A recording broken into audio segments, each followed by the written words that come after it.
MSNBC's Joy-Ann Reid recently appeared on The Daily Show with Trevor Noah, which is terrible now, by the way, and Trevor Noah asked her why it's the case that even under a highly unpopular president like Donald Trump, the Democratic Party still isn't able to thrive.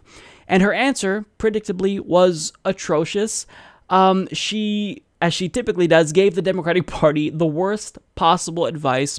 And she also took the time to Richsplain to average voters what it is that they really want.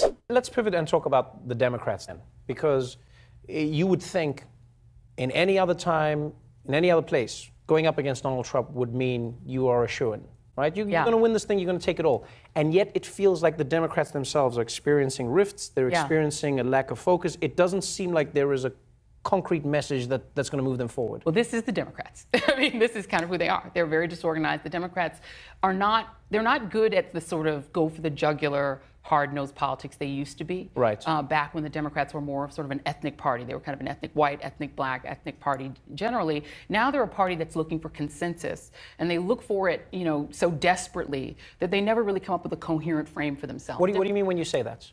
Because Democrats, although they understand, I think, deep down that they're the party of black and brown people, of gay people, of marginalized people. Right. They still long to be the party of the sort of Pabst Blue Ribbon voter, the kind of Coors Light drinking voter. Could they not be both, though? Why could they not be both? Because those voters are Republicans. Do you think definitively across the board? Yeah, I think that vote has migrated from being a Democratic Party vote to a Republican Party vote, and it has done for the last 40 years. Right. Democrats just can't accept it. So they don't understand that the voters they long to have back, those voters who, the sort of Archie Bunker voter that was a Democrat in the 70s, is now a Republican. And so they can long for them all they want. They're not going to convince them by saying, we'll give you free college. That's not why they're voting. Right. They're voting, and the way I kind of put it is this way. People say, well, why do people vote against their economic interests? Why don't they vote values? Democrats vote against their economic interests. If you live in New York and you make, you know, New York salary, you're voting against your economic interests whenever you vote for Democrats. They raise your taxes. You vote your values. So why do you think that people on the other side don't do the same? They're not voting economics. They're voting because the Republican Party represents their values. They don't care about the economics. So Democrats keep trying to use economic lures to pull them back in, but that's not why they're voting that way. Spoken like a truly out-of-touch rich person that gets paid to espouse pro-corporate talking points. Now, she states here, Democrats understand deep down that they're the party of black and brown people, of gay people, of marginalized people. They still long to be the party of the Pabst Blue Ribbon voter, the kind of Coors Light drinking voter. And when Trevor Noah asked her if they could be both, she said, well, no, because those voters are Republicans. They just are. No, they're not. Now, first of all, I think it's condescending to refer to working class voters as Pabst Blue Ribbon voters because, I mean, the underlying implication here is that, you know, as a rich person, well, they drink poor people beer. Ugh, I don't like what they drink. They're Pabst Blue Ribbon voters. They're Republicans. I hate them. Ugh, gross. I mean, that's really the implication. So I found that condescending. Maybe I'm reading too much into this, but really, I think Joy-Ann Reid has got on my last nerve, so maybe I'm not the right person to judge, but to me that really came off as condescending. And also, I mean, it's a false stereotype. I don't know what you mean by that. And second of all, Democrats only do a half-assed job at standing up for marginalized groups. And even if they did do a good job, that still wouldn't be enough. I mean, what Joy-Ann Reid keeps trying to do is detach social justice and economic issues from one another, but those are inextricably linked. You can't separate those two issues. They go hand in hand. But the reason why Joy Reid and other corporate Democrats do this is a way of defending the Democratic Party and shielding them from criticism, because when you just pay lip service to social justice issues, that doesn't necessarily offend the Democratic Party's donors.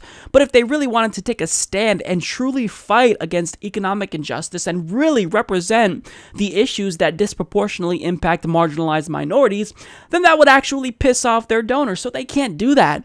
So what Joy-Ann Reid is doing here is trying to shield the party from criticism while perpetuating the dubious claim that they stand up for the rights of marginalized minorities, when that's not really true. And furthermore, let's say, hypothetically speaking, that as a gay person, you know, from this marginalized community, that the Democratic Party fights for social justice issues with regard to my community. Well, that's still not enough. I'm a full package. I'm not just a gay person. I don't just fall under that label and category. I also have other interests. I would like to not be crippled by student loan debt. I would like to have health care if for whatever reason I lose my insurance. I mean, to say that they only represent social issues, I don't see how that can be sufficient. I mean, only to someone who's rich and out of touch would that suffice. But to us ordinary Americans who Joy Reid is detached from and knows nothing about, I mean, would something like that actually pass as a real argument? But that's not the way that politics works. Voters, we care about a number of issues, not just social issues. And that goes for marginalized minorities too. So to oversimplify and Richsplain to average voters what we want, I find insulting. Now, she also states here that voters aren't coming back who left, and argues that the Democratic Party can long for them all they want, but they're not going to convince them by saying, we'll give you free college. That's not why they're voting. And finally, she states that they're voting because the Republican Party represents their values. They don't care about the economics. Democrats keep trying to use economic lures to pull them back in, but that's not why they're voting that way. So this is a perfect example of Richsplaining. She's saying, I know what these average voters want. They don't care about economic issues, even though they do care about economic issues, because, you know, they vote Republican because the Republican Party represents their values. No, this is really what it's about. If you look at public opinion polls, by and large, progressive issues resonate with the American people. But Joy Reid doesn't want to tell you that because progressive issues are something the Democratic Party can't fight for because that would be offensive to their donors. Again, so instead she tries to convince us that we don't really care about economic issues, when that's bullshit. She has no idea what we care about because she's a millionaire. And she's basically saying that you can't go after white working class voters and become the party of Bernie Sanders because those voters left for the Republican Party and they're not coming back. And here's what she's doing. Really, she's perpetuating this false claim that Bernie Sanders' message only resonates with white working class voters. But that's not true, and problems that harm white working class voters, well, they harm black and Latino working class voters even more. So we all care about them, Joy. Bernie Sanders' message is applicable to working class voters of all colors, but especially working class voters of color, because when you break down Bernie Sanders' approval ratings demographically, he has the highest approval rating among African Americans and Hispanics at 73 and 68% respectively, Joy. And his approval rating with women is actually 3 points higher than it is with men. So I hate to break it to you, Joy, but Bernie Sanders has a message that resonates with everyone. Hence why he is still the most popular politician in the country. So in saying that the Democratic Party should abandon an economic message in favor of identity politics, I mean, that's the worst possible advice she could give them. It's almost as if she's a Republican operative who is giving them bad advice and reinforcing all of their bad decisions because she wants them to lose. Now, I'm not suggesting that. I'm not being conspiratorial. I don't think that Joy Reid actually works for Republicans. But the thing about Joy Reid is that she's just a really bad friend to the Democratic Party. She's like that friend you have who, when you're trying to stop drinking, she encourages you to keep drinking, even if it's very clear that you're an alcoholic. I mean, she doesn't want to tell you what you need to do to actually improve your life.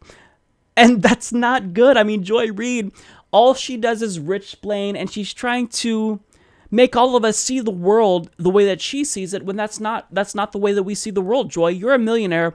We're not millionaires. We're plebeians. We're peasants, as you probably refer to us, or we're Pabst blue ribbon voters. So Joy Reid has no idea what she's talking about.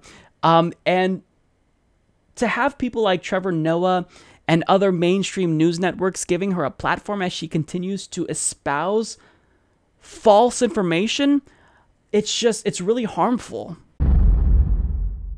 Support this podcast by becoming a patron at patreon.com/Humanist Report.